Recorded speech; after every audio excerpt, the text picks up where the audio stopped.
Hello once again. Thank you very much for being here today with me. I certainly appreciate it. Now, I don't ask you to buy me a coffee or send a donation. I would just like maybe a like or subscribe.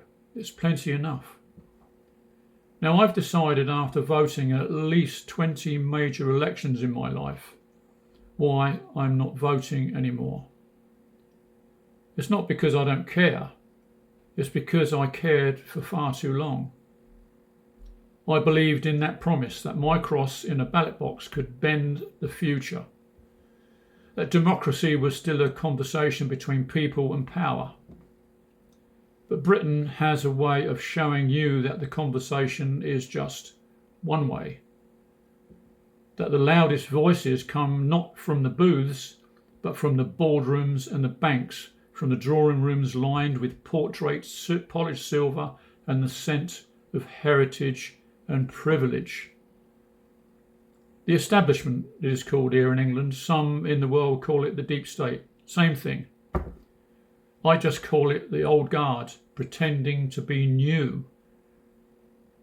Here in Britain, the establishment isn't a conspiracy, it's a tradition.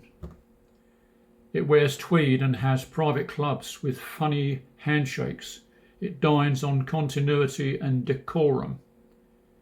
It doesn't need to silence you. It just smiles and waits until you tire yourself out with exasperation. They've turned politics into theatre without a plot. You vote, they shuffle the cast. The same script remains, written by the same hands.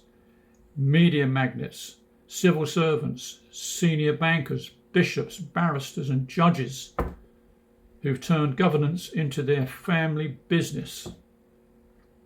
Even the opposition in time finds its place at the feast, learning the etiquette of managed dissent. So no, I'm not voting anymore. Not out of apathy, but out of protest. Because a single cross is a system built on inheritance feels like I'm signing the approval of my own irrelevance. Some people say, if you don't vote, then you can't complain.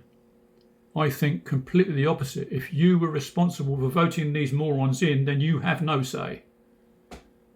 But perhaps if enough people, or enough of us, stopped signing their attendance sheet, they'd start to notice the empty seats.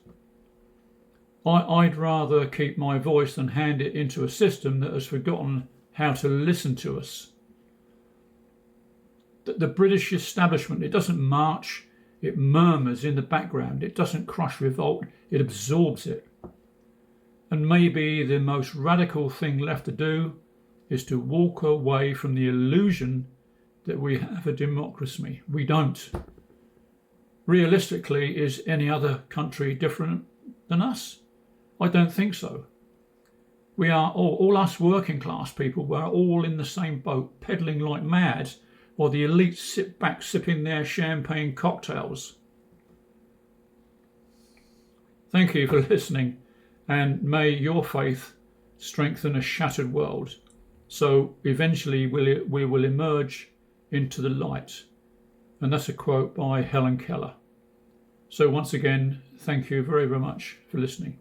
Bye-bye.